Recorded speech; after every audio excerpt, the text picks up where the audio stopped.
Hello বন্ধুরা, কেমন আছেন সবাই? আজকে আমি চলে এসেছি আরেকটা নতুন টপিক নিয়ে।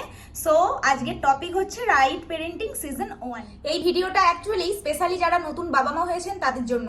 সো আজকাল আমি দেখছি যে অনেক বাবা মা ব্যস্ত হয়ে যায়, স্পেশালি শহরের কথা বলবো আমি, যারা কাজে ব্যস্ত হয়ে যায়, বাড়ি আসার পর বিশেষ করে মোবাইল, ওটাই হচ্ছে আমার মেন টপিক। আজকালের বাবা মারা মোবাইলে অনেক বেশি টাইম স্পেন্ড করে, হয় সেটা ইউটিউব শর্টস দেখে, ফেসবুক দেখে, হয়তো আপনি রিলস বানাচ্ছেন, অন্য কিছু করছেন, কিন্তু পাশে আপনার বেবিটা আছে সেটার কথা আপনারা ভুলে যান। স্পেশালি মোবাইলেই স্ক্রল করতেই থাকেন।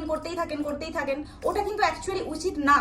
দেখুন আপনি মোবাইল, কিন্তু এমন নয় যে সবসময় মোবাইলে এত ব্যস্ত হয়ে যাবেন যে বাচ্চাটা ভাবছে যে আমাকে টাইম দিচ্ছে না। ও কিন্তু বাচ্চা হলেও ও সব বুঝতে পারে, ধীরে ধীরে ও বুঝতে পারবেই যে আমাকে টাইম দিচ্ছে না, আমার সাথে টাইম স্পেন্ড করছে না, খেলছে না। হাতের ওই যন্ত্রটাতেই আমার বাবা মা সবসময় পড়ে আছে, ও দেখছে, দেখে দেখে কিন্তু ওটা শিখছে ও অ্যাকচুয়ালি। তো আমি বলতে চাই যে এই রকমটা করবেন না। যতটা সম্ভব আপনার বাচ্চাকে, মানে যতক্ষণ বাড়িতে থাকবেন আপনার বাচ্চাকেই টাইম দিন। আশা করছি ওটাতে আপনার বাচ্চারও মেন্টালি হেলথ খুব ভালো হবে, ওর মানসিক শারীরিক সব দিক থেকেই ও হ্যাপি থাকবে।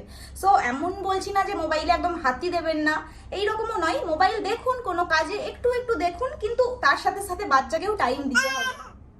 এই যে দেখুন, বলতে বলতে চলে এসেছে আমার মাম্মাম। আপনারা নিশ্চয়ই দেখেছেন অনেকেই। তাকাও, ওইদিকে তাকাও। এমন বলছি না যে আমি মোবাইল দেখি না, আমিও মোবাইল দেখি অবশ্যই, কিন্তু সেটা এমন নয় যে আমার সন্তানকে এড়িয়ে, টাইম না দিয়ে, ওর সাথে টাইম স্পেন্ড না করে, কথা না বলে সবসময় মোবাইলেই স্পেন্ড করি। সেটাই বলছি, আপনারা যতটা সম্ভব বাচ্চাকে টাইম দিন, এটাতে আপনার এবং আপনার পরিবারের, আপনার বাচ্চার সবাইয়েরই ভালো হবে। So lastly I requesting to all the parents, আপনারা আপনাদের বাচ্চাদেরকে যথেষ্ট পরিমাণ টাইম দিন, আপনারা আপনাদের বাচ্চাদের সাথে যথেষ্ট পরিমাণ কোয়ালিটি টাইম স্পেন্ড করুন একসাথে, ওদের সাথে খেলুন, ওদের সাথে কথা বলুন, যাতে ওদের ভিতটা, ওদের বেসটা ঠিকঠাকভাবে তৈরি হয়।